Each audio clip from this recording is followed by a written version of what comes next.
Good evening, YouTube family and Facebook family again. Welcome to another beautiful Sunday evening session with Brian and Janice. There's been so much going on in the world, so much going on locally, and we just want to address some seriousness and serious issues that we are currently facing in our society today. But first thing, we're going to deal with the city of Montgomery. Brian has gotten together and worked up all the stats in reference to the crimes that we're facing and we're seeing at this time. It is so very disturbing to me and many others of the crime rate that we're seeing now. It is just unbelievable, the amount of crime that we're seeing, violent crimes that we're seeing in our local areas and in the U.S. as well. You know, it's enough that we're undergoing this pandemic, but when you have to deal with, you know, lives being taken, innocent lives, you have to deal with robberies, burglaries, you know, violence, rape. It's enough to just really cause people a lot of mental distress. And that is what we're seeing today.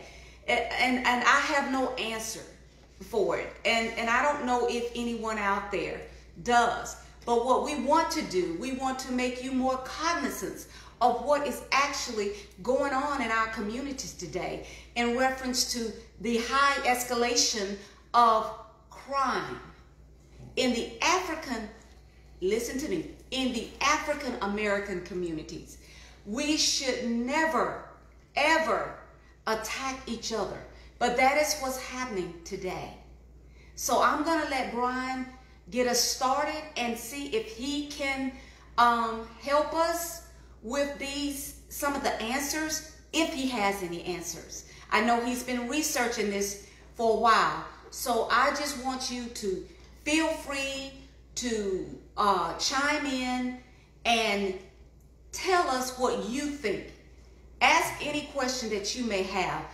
Brian and I will be more than welcome to answer anything that you have. Hello, Robin. So good evening, Facebook family. Good evening, YouTube family. As Janice has said, we want to talk about a little bit of quote unquote what's been deemed or termed black on black crime. Some of the things that she pointed out as it relates to our local area. All things begin locally. Yes. You hear that phrase, you know, all the time. You hear people talking about it starts at the grassroots level, which simply means that it starts locally. We could see that, you know, Montgomery which is my hometown, is going through some woes, if you will, as it relates to the crime epidemic that they are experiencing right now. So what we want to do is actually break down why I think, and also I want to give you some information that's going to help you to understand that black on black crime should not be designated and directed toward just black people. That's right. Whenever you hear the phrase black on black crime, I want you to remember that that is a white supremacist instigated phrase. It is a phrase that is actually coined to make black people look bad. It is a phrase that's actually coined to highlight black people as super predators, as Hillary Clinton referred to us. Yes. So whenever you hear the phrase black on black crime, always remember that that is a phrase that is instigated by way of white nationalist, white supremacist concepts and ideas. Yes. So let me give you just some facts as it relates to black on black crime. We do understand. Black. I'm talking. I have to correct her, but anyway, let me get back to it. Black on black crime when we talk about black on black crime stats, I want to give you some facts and stats that you can actually look up. You can go to the Department of Justice and look this up. But just from a standpoint of black people, yes, black people commit crimes against each other more than they commit against any other group. 92% of the crimes that are committed against black people are by black people. Yes. Okay. Now, stats as it relates to other groups of persuasions in the Caucasian community. 81% of the crimes that are committed on Caucasians are from the Caucasians. In the Hispanic Mexicano community, 45.2% of the crimes that are committed on Hispanics, Mexicanos are from those prospective groups themselves. From the Asian community, 14.2%. So 14.2% of the crimes that are committed against Asians are by Asians themselves. So when we look at this, we have to understand, like I said, that the whole reason that black on black crime is highlighted in the news media is because there's an underlying, I believe, there's an underlying factor to make black people appear to be savage and to be very barbaric and to be very hostile as it relates to their nature. Yes. Okay. And that's why other groups whose crime rates are just as high, which are significant, are not publicized as much as black people. Mm-hmm. Okay. So we have to make that statement. We really have to try to bring some clarity to the whole phrase of black on black crime. Now, are we legitimizing it? No. Are we satisfied with crimes committed against African Americans are at a 92% rate based on what the DOJ tells us, mm-hmm. based on FBI crime stats? Are we, are we satisfied with that in our community? Absolutely not. It's entirely too high. And something has to be done about those crime stats. Let me say this. Gang violence itself is down. One thing I will say about the Montgomery, Alabama, my hometown, gang violence in Montgomery, Alabama is down. Yes. Okay. What is up is crimes that are committed by black people against those people that they know, or either family members that they've fallen out with. Most of the crimes being committed are domestic crimes based on people that have fallen out with each other, right, or family members that have something against one another. Gang violence itself is actually down in the community, but the escalation of domestic violence is up. And that's not only in Montgomery, Alabama, that is nationwide. So there's a big problem. But listen, I've always said this as it relates to family. People that are closest to you will hurt you the worst. That is a fact.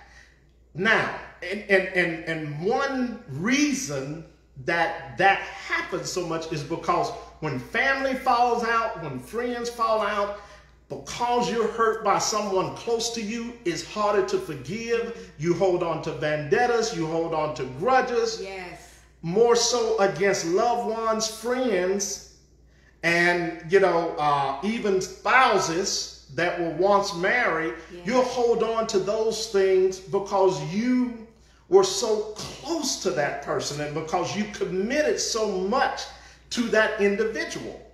You will do something to hurt that person. Exactly, Brian. As opposed to going out and hurting a stranger that you don't know that wronged you. Exactly. That you may meet for a moment in time, and then you never see them again. So we have to understand that in the black community, socially, we are having some mental problems that as it relates to dealing with our emotions that tend to drive our actions. Yes. And that is just not good in the black community. So whenever you couple that with the stress of not having a job, not having enough resources coming in to take care of your family, whenever you couple that with worrying about how you're going to feed your family, how you're going to clothe your family, all of these other dynamics, whenever you couple that with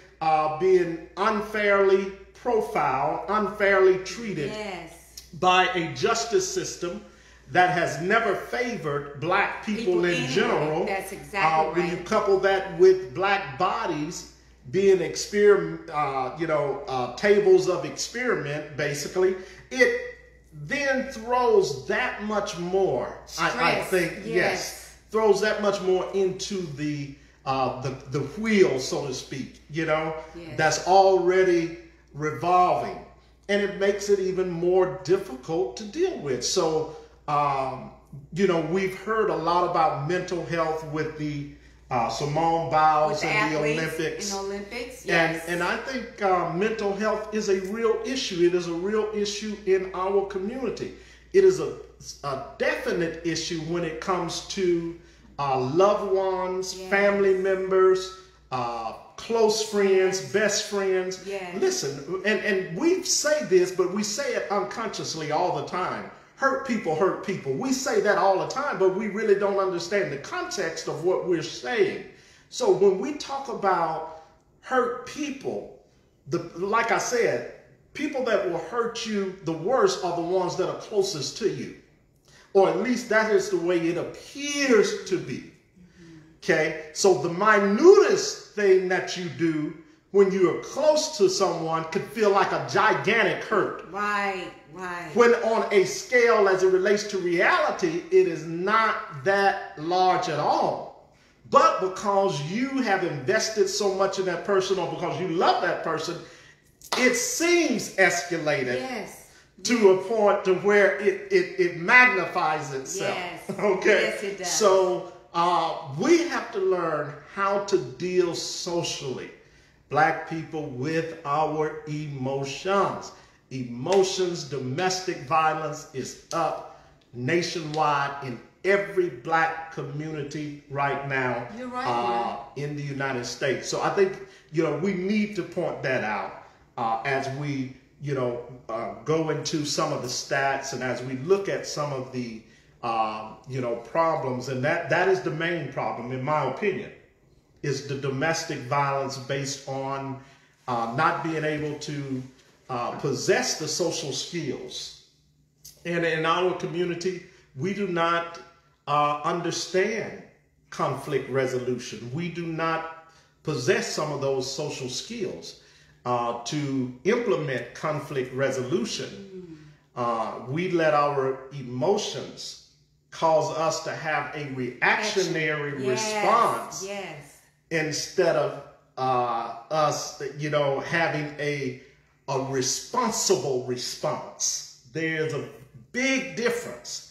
A responsible response acts based on thinking, not act based on physical retaliation. Or feelings. Okay? Or feelings. Right. Emotional or physical. So we have to understand that. So when you deal with conflict resolution, we need to know that we should not react from a standpoint of the old cliche, every action has a reaction. It should be, our actions should trigger a responsible response. How do I respond to this individual, be it family member, be it best friend, be it close friend, husband, be it husband, wife? Yes. How do I respond responsibly to where I do not hurt them emotionally or physically. Exactly. Okay, so that's what we need to be actually discussing and really talking about in the Black community, I think even more than what we do. You know, Brian, I'm glad you said that because I've never thought of it that way. Mm-hmm. And I think a lot of people have not looked at it that way. You know, I can imagine getting very angry when I was going through my divorce. I really wanted to feel I could hurt someone. Mm-hmm. You know what I'm saying? Mm-hmm. Not that I had a gun or anything, but I physically wanted to hurt my ex. Mm-hmm. And that's not good. Right. And my emotions, my mind, it just takes you in a whirlwind. Mm-hmm. And to you lash out at people that are closest to you. Mm-hmm. And I don't think as African Americans we don't understand that. Mm-hmm. You know, I was talking to some younger people the other day, my daughter Robin being one of them, and she said, Mom, the way they are reacting to anger now in neighborhoods is if you make me mad, Brian, you anger me, mm-hmm. or I feel like you've done something to me, if I go after your children. Yeah, they're reactionary. Yeah, they're reactionary. So what we have to do, like I said, we have to come to grips with these facts.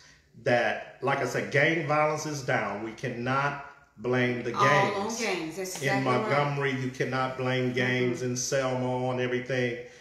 We just can't do that anymore. We've got to be responsible as a people now to learn how to employ conflict resolution.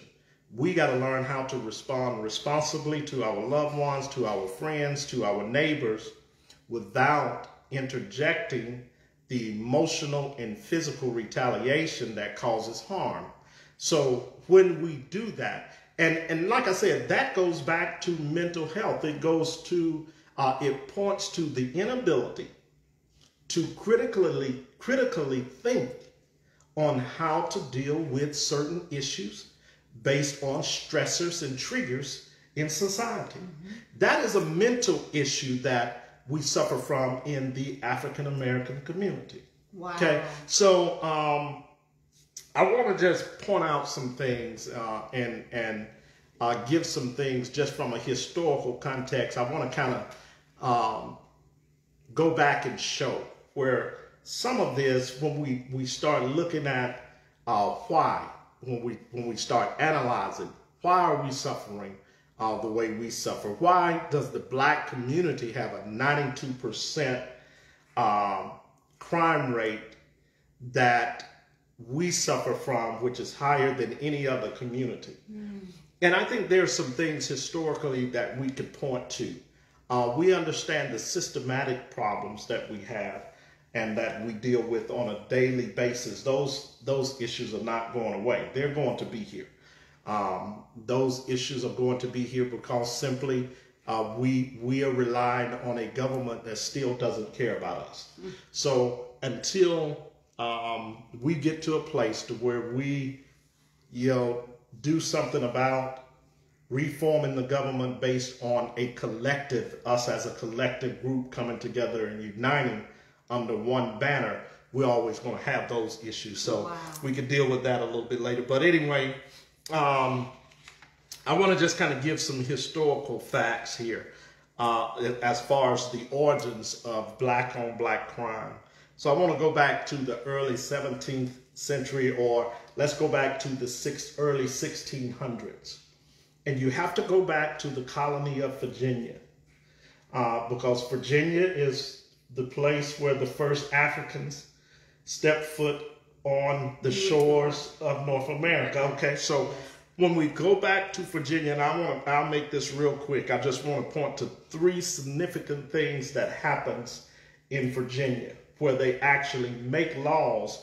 And keep in mind, when we talk about Virginia, Virginia is such an important figure as it relates to how states would write their laws, because they were the first established colony.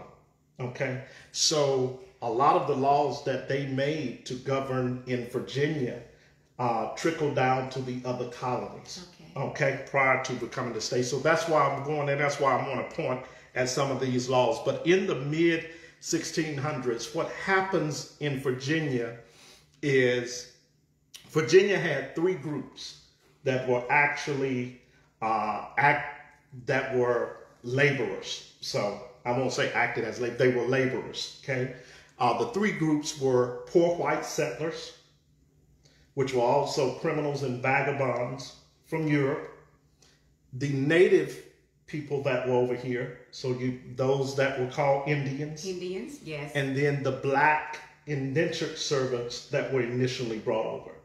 Okay. During the mid 1600s, the natives, Indian population, laborer class fell off because of the diseases that the Europeans brought over here were fastly causing them to be exterminated, and they were so sick, they were so weak, they did not make a good labor force. The white settler was being brought over here less and less as far as the criminal and the vagabonds. When the aristocrats felt like they reached a certain number, they stopped importing and immigrating as many whites. Okay. Also, a lot of sickness and illness those white settlers brought over was affecting them. They were a poor labor class, so the bulk of the labor fell to the blacks. The blacks, the first thing that Virginia did was wrote a law that stated that black people that own property, white settlers that own property, that they were entitled to the blacks' property. They could seize the black property, sell the black property, and keep the black people's property for profit.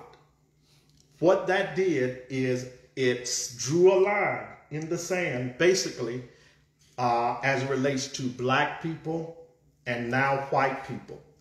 Not only that, it put the white poor settler on the same level as being equal to the master. Wow. Which now gave him the authority to treat, mistreat, mishandle, seize, and basically sell off anything that belonged to the slave, and now keep the black as slave and label that black person as property. Wow. So there was a sort of classification that was drawn at that time. Okay, that happened in the mid 1600s. Another thing that was significant in 1680 also. In 1680, that's when that actually takes place. In 1691, intermarriage was forbidden. So no more mixing of races as indentured servants, because now the white servant was equal to the master. Okay. The blacks were reduced to chattel slavery. So 1691 in Virginia, you had the no marriages, no intermarrying laws to come out. Okay. 1705, laws were put in place to allow all of the white poor settlers to own property. And the slaves were not entitled to owning anything. Okay, so those three laws, in effect, is what actually began the classification. Now, something significant about that last law is that the blacks could not, if the white settler raised his hand to discipline the black could not defend himself. The law stated that any black that would raise his hand against a white person would be disciplined accordingly, whether it be by the lash or either death. So the blacks' rights to defend themselves were literally taken away. Wow. Okay, so now there is no self-defense mechanism in place for the slave to actually defend himself. guess where a lot of that anger turned toward when you can't defend yourself from being mistreated by the opposite? You turn on your own. You turn inward and you turn toward your own. The anger comes out toward your own people. Exactly. Okay. So a lot of what we see unconsciously, unknowingly, a lot of these things are rudiments of what our ancestors had to deal with by way of politics being interjected into everyday society that favored the Europeans over the blacks. Wow. So when you look at why black crime is promoted above white crime, that is one answer. Okay? Because the laws that are put in place have been put there based on the white being over the black. Okay? So black crime is always going to be at the forefront as opposed to white crime, Hispanic crime, Asian crime, any other crime. Yes. Okay? Yes. So, very, very, very, very, very powerful. Yes. Okay, so the first book that was actually written to promote or to actually point out a theory of black on black crime was written in 1896, and it was written by Frederick Hoffman. What Frederick Hoffman did was he was the first author to use crime statistics to point to a problem in the black community as it relates to crime. The name of the book is The Race Traits and Tendencies of the American Negro. The Race Traits and Tendencies of the American Negro. But he's the first author to actually use crime stats. Yes. Wow. And point out, now, he didn't write in his book that there was black on black crime. He just pointed out that according to the stats, that there was a crime problem in the black community. And that this problem, if it goes unchecked, will be a significant and major issue within the United States in the coming years.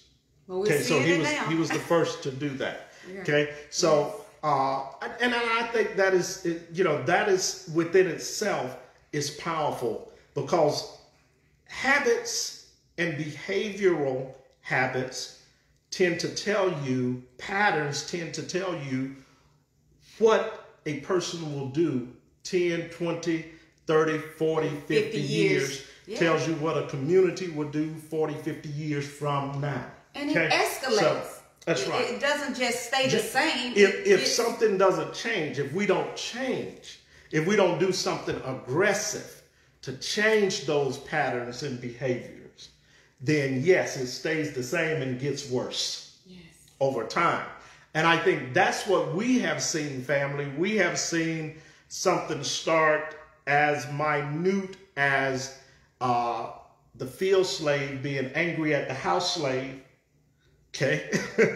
And I'm just using this illustration to show you how powerful this is, but yet at the same time, how it grows. You got the field slave angry at the house slave, and because the field slave feels that the house slave's got it better, when the house slave finally comes out of the house, the field slave slaughters the house slave in the field. That's exactly right. Okay, so what we have is an escalation of that type of behavior. Okay, it hasn't regressed at all. It's progress, and I think that's what we see in our poor communities. So the field slave could be relegated to the poor person in the ghetto. Do you understand? Yes. Okay. The house slave can be relegated to the medium income black and above. Yes. You understand? Yes. So a lot of times those field slaves, when they can't get out of their situation, and they have a situation where they feel hopeless, they react out of emotions and out of physicality, and the reaction is not good normally toward each other that's in the field. Even though that is the closest person, like I said, is always the ones that are closest to you that you tend to lash out toward in anger, in the most vile type anger. Wait, yes. You understand? Yes.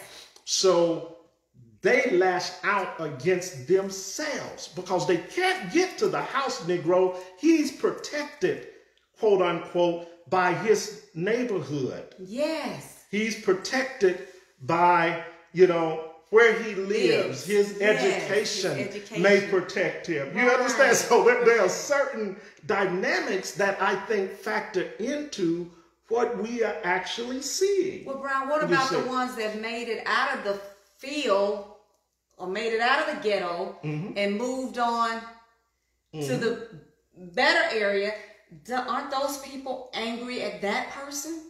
It could possibly be, but what we see is that crime affects everybody.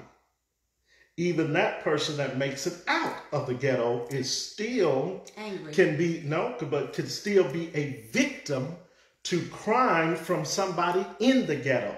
You understand? So just because that person made it out of the ghetto doesn't mean that he can't fall victim by crime from someone in the ghetto. Yeah, exactly. Okay, so we have to realize the dynamic of what we are dealing with as a people.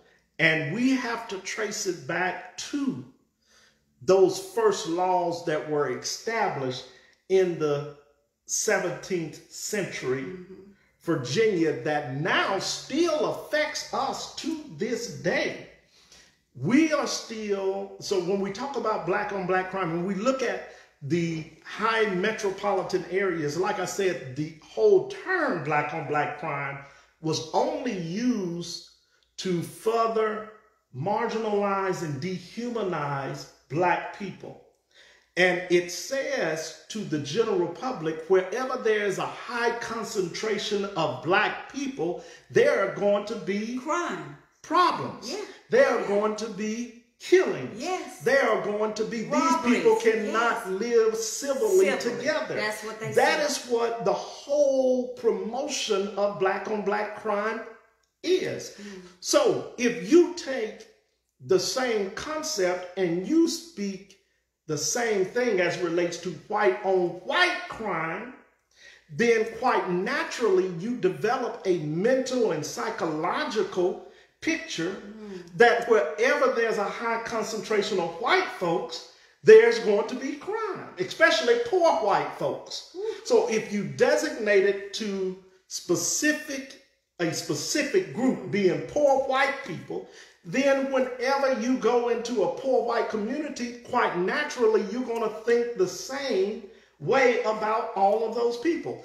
The unfortunate part of this is that every black person, because of this phraseology and this labeling, every black person are looked upon by the general public in society as a borderline criminal, as someone that could commit a crime. Wow. So that is the propaganda, that is the picture that has been painted based on this whole terminology, this whole theory of black on black crime.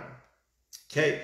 And then when you have the promotion of this theory by political figures such as Hillary Clinton and Bill Clinton, who signed the worst crime bill in the history of the United States against black people, which he admitted to when Hillary was running, and he gave a pseudo apology by his admission that it was a terrible crime bill based on color, okay, and race.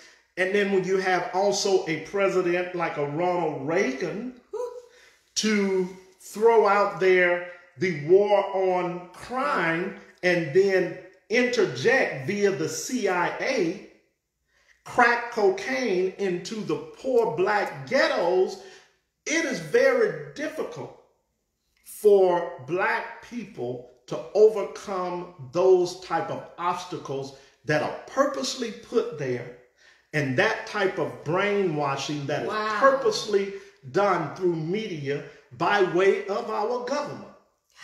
So we see a lot of issues as it relates to, like I said, and I call it a theory because that's what it is. It is, you know, the truth of black on black crime is the same truth of white on white crime, Mexican on Mexican crime, Asian on Asian crime. It is no different from anyone else. It's just highlighted because we have to be made to be the villains above everyone else. Do they feel like because we can't stand up for ourselves or we can't fight for ourselves and we don't speak up for ourselves? No, I don't think so. I think that the whole, like I said, the whole premise behind that is to continue to marginalize black people and to paint black people with a very narrow brush, to paint black people all the same, you know, and that we act all the same.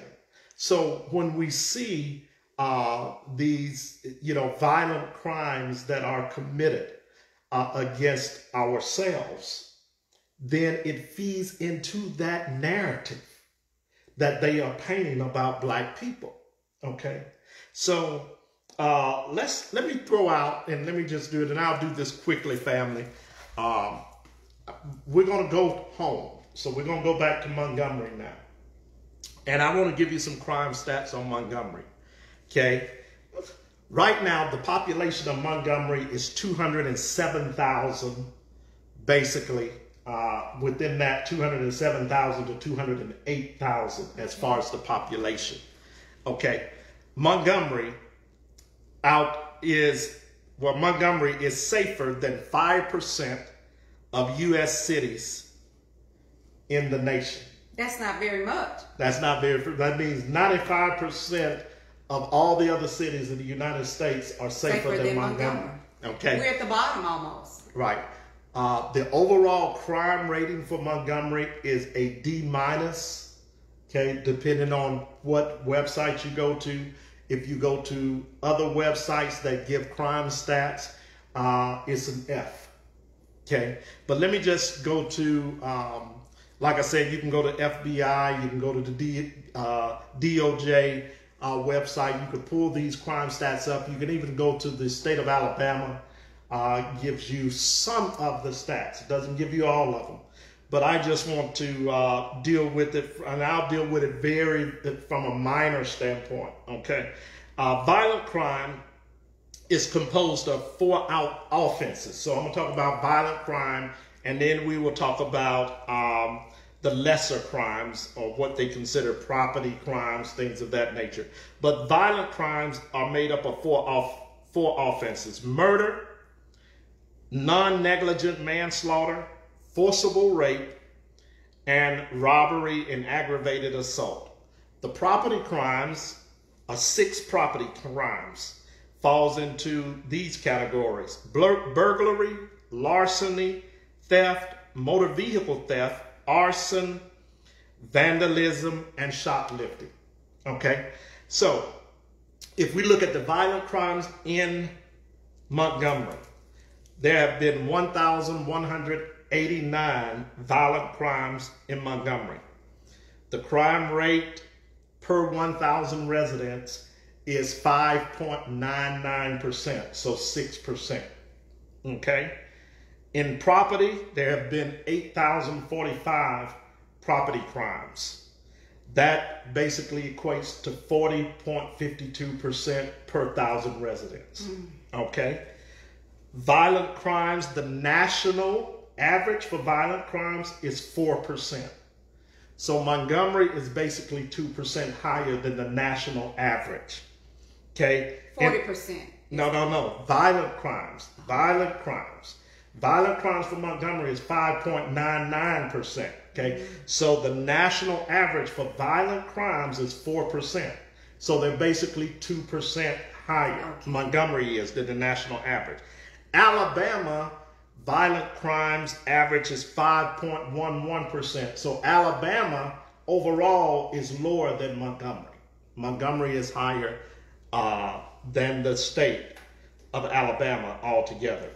Okay, chances of becoming a victim in Montgomery of a violent crime is 1 in 167. So every one person out of 167 could possibly be a victim to violent crime. In Alabama is 1 in 196. Okay, so state average 1 in 196, in Montgomery 1 in 167. Property crimes, the national median average of property crimes is 21%. In Montgomery is 40.52%. Wow. Remember, so it is 20% higher than the national average property crimes. Okay, in Alabama, property crimes overall is 26.74%. So Montgomery is roughly about 18% higher than the Alabama average. Chances of becoming a victim of a property crime in Montgomery is 1 out of 25. Okay? Wow. In Alabama, it is 1 out of 37. Okay? So those are startling stats when you talk about Montgomery. Montgomery crimes committed per square miles. There are 57 crimes committed in Montgomery per every square mile. There are 28.3 is the national average. So Montgomery is what? Almost 30% higher than the national average as far as crimes committed per square mile. 57 crimes committed every square mile in Montgomery. That's not much less. Yeah, that's bad. That's bad. Yeah. Okay, so by category in Montgomery, 29 murders have been reported, which gives Montgomery, in Alabama, there have been 29 murders reported, 14.6 have happened in Montgomery. Okay, 39 rapes reported, 19.6 were Montgomery. 391 robberies have been reported, 196 of those have been in Montgomery. 757 assaults reported, 381 of those have been in Montgomery. But we know that the murder rate in Montgomery right now is like 40, isn't it? I don't know exactly for this year what the murder rate is. This is early 2021. Yeah. Okay. So it may not have all the rest of the murders on it. But Montgomery leads per capita now. Yes, per capita. Leads the state when it comes to murders. Okay. So I could give you other stats there. Burglary, 2,052 have been reported. 1,032 have been in Montgomery. So half of those have been in Montgomery. 5,456 thefts have been reported. 2,746 have been in Montgomery. 2,746 have been in Montgomery. So Montgomery there again is half of the reported theft. Vehicle thefts, 972 have been reported. 489 of those have been in Montgomery. So Montgomery is dealing with a dynamic right now. Now, the thing is these are the crime rates for Montgomery. It doesn't say whether those are all black, white. Okay, so we know there's a mixture as it relates to the race here. Okay, this is just the reporting that we're getting, the numbers reported. So it's in all neighborhoods, basically. Yeah. Okay. But let me give you this, and this is interesting to me before we end. The highest crime neighborhoods and the lowest crime neighborhoods. Okay? Highest crime neighborhoods in Montgomery. Oak Street, Edgemont Heights, South Court Street, Prairie View Estates, West End, Hill Street, Bell Street, Sunset Park, Boston, Norman Bridge, Ellsmead, Pine Forest, Narrow Lane, Chisholm. Those are the highest crime rate areas. So they're more likely the crimes that are happening within these neighborhoods or vicinity of these neighborhoods. Okay?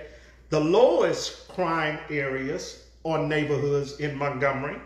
Now listen at this. This is going to get you. Bellwood Estates, Foxwood Trace, Foxwood, Arrowhead / Mount Meigs, Pike Road, Halcyon, Brazel Bottom, Mount Meigs, and John Lee Acres. All of those are east. Yes. All the high crime neighborhoods that I mentioned are west and northwest. So that is striking. When you look at that, if I had to give any wisdom to our mayor, I would tell him that the concentration to do away with all of those dilapidated buildings on the west side and to encourage business, make it attractive to where business investors would come and invest in the west side. Now, in order to get a business owner to invest in the west side, that means that you have to improve the school system. That means that you have to take an interest also as it relates to the people on the west side, making sure they have gainful employment. So some type of bill, some type of legislation, something needs to be pitched to the city council to where they actively start engaging in putting together employment plans for the west side of Montgomery to attract business investors. Is that going to help with the crime Absolutely, in that area, Brian? Yes, you don't deal with the crime first? Yes, no, because you can't deal with the crime first. Because it has been proven over and over that crime, the high crime areas, are normally due to a lack of employment. Okay? So where there's no gainful employment, people are not working, you're going to have higher crime infested areas. Okay? So the first thing you have to do is to try and get people gainfully employed. No business investor is going to want to come to an area where they feel their business is going to be robbed. No, they don't. Okay, so how do you curtail that? If you are putting in factories, you put over on the west side of town work programs to where you train, you move it from the boulevard to the heart of the west side of town, even if you have to do it in a community center on Oak Street or Hill Street. Yes. Okay? Yes. And you make that an employment training center for these factories that are now coming. They have the administration of Montgomery, the leadership of Montgomery, have to become more creative if they are going to deal with the crime epidemic that are happening in these areas predominantly. Okay, so they have to become inventive as it relates to doing things out of the box that will actually help employ these people. Okay, so how do we do that? And you cannot depend solely on Hyundai leadership. Yes. You have to become creative yourself and say, hey, we're going to put work training programs in place. And if we have to employ these people on a city level, whether it be maintenance, whether it be field work, whatever it is, you understand what I'm saying? Some of the jobs that doesn't take as much skill training. Yes, yes. Okay. Whatever the HR, human resources department need to do to work with the mayor to become more creative on creating jobs. That's what needs to be done. That is only one solution to the problem. So what we have to realize, I think it is with crime, wherever you see, high volume of crime, high propensity of crime, police officers are not put in place to stop crime. That is not the job of a police officer. Police officers are put in place to deal with the criminal after the crime. Okay. I.e., if you go back to the whole concept and creation of a police officer, a paddy roller, which turns into our English word patrol, it is to apprehend the runaway after the fact, after the crime of running away. It is not to prevent the runaway. You understand? Mm-hmm. The paddy roller was put in place to go and catch the slave. All right, so i.e. the police still act the same today. It is after the crime is committed that the police show up. They can't do anything but arrest or now open an investigation if they don't have a suspect. Okay? So when you're dealing with preventive measures, I think that's where you have to become more creative and employ out of the box thinking into these areas that are predominantly black, that says we care, we're here, we want to employ you. Even if we have to start a jobs program, even if we have to, as a city, create jobs. You understand? So if the Koreans can come over here, put Hyundai here, and have all of these extensions, okay, we should have a leadership that can take the budget and do the same thing. All of this money that they are getting from this $1 million, $40 million, or whatever it was, that they were getting from the federal government. Right. We're going to create a jobs program.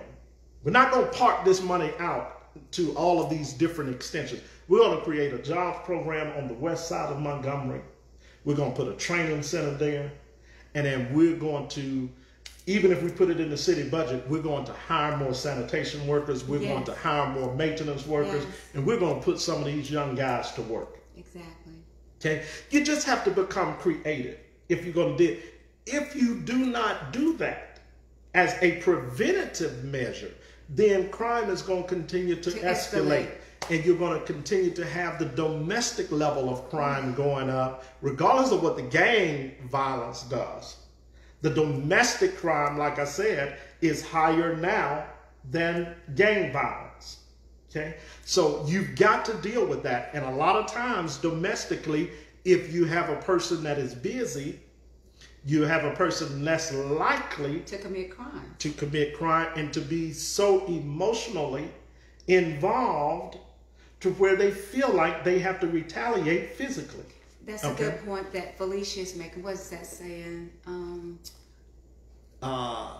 Let's see. It says, given before work training, how do you transform minds to want to work? That's an excellent question. Thank you, Felicia Gill. That's my friend from Selma. She lives in Huntsville now. Yeah, excellent question. Yes, I think what we have to do, incorporate it into the work training, is to deal with the mental issues that we talked about. We have to deal with the fact that some of the people that will be receiving the work training psychologically are not at a place to where they can even function from a standpoint of society.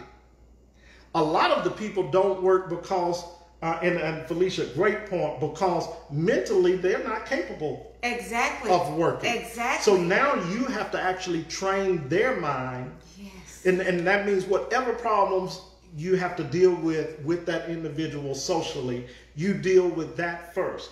If they are employable after 6 months of rehabilitation mentally, then you can employ them. Exactly. Because if you don't deal with that, then they take that mentality on the job. They'll eventually kill somebody or hurt somebody on the job. Exactly. So the same, you get the same type of thing going on. So that's an excellent question. Excellent question. Yeah. So we have to, guys, I think all together we have to work to try to educate our people as it relates to black on black, what they're calling black on black crime. We have to address the domestic part of that now more than ever with the pandemic, people being locked inside, people not having anywhere to go, not having any outlets. That is one reason that crime has escalated that nobody talks about. And that is why you see it escalated on the domestic level, not the gang level. Okay? Because the gangs haven't stopped their activity. They're still out going, doing what they do. It's the domestics that have been locked inside and trying to abide by certain protocols as best as they can, and have certain stressors that they deal with every day with just having to deal with this pandemic. Not counting if you have children and now the school system you're factoring into that. So it's a lot mentally going on with our people right now that we have to look at, and not just point fingers and say, like the news, what I said, they want you to feel the stress that, and well, they want you to feel black people all are savages. That's why they promote that. But they're having the same issues, like I said. Okay, so what we have to do is be able to not take in what is being fed to us propaganda-wise. Okay, and understand that that is done for a reason, to make black people look a certain way and to paint us all with that narrow brush and to put a stereotype in the mind of this society. It is the same perpetual story that's been fed for 400 years to try to malign black people and dehumanize black people. So like I said, when you look at the percentages, the crime rate in other ethnic race groups are just as high. You know, but you do not hear white on white, Asian on Asian, Mexican on Mexican. So what I'm saying is, don't buy into that. Understand that if we're going to overcome this problem, let's get the preventative measures in place. Yes. I encourage our city leaders in Montgomery to start thinking outside of the box, and what the government will not do for us, we have to start doing for ourselves. And let me say this, and I'm going to go on the record and say this. The Bell Street water park was not designed to enhance the black community. Now, it was a political thing that was done and put in place because black people, a lot of black people I know, don't canoe and do not participate in whitewater rafting that much to bring a whitewater rafting water park to this city. So why am I pointing that out? Because black councilmen should have interjected. You have a city that is 92% African American, and you're bringing, I understand the politics, I understand the economics, but if you're going to deal with crime, take those same millions. Yes. Create jobs. Put programs in place. Concentrate on the majority of the population and stop pandering to the minority. So, we don't have leadership that have the guts to say, this is not going to work for the majority of the city. Exactly. If you're really concerned about the city, yes, do something for the majority.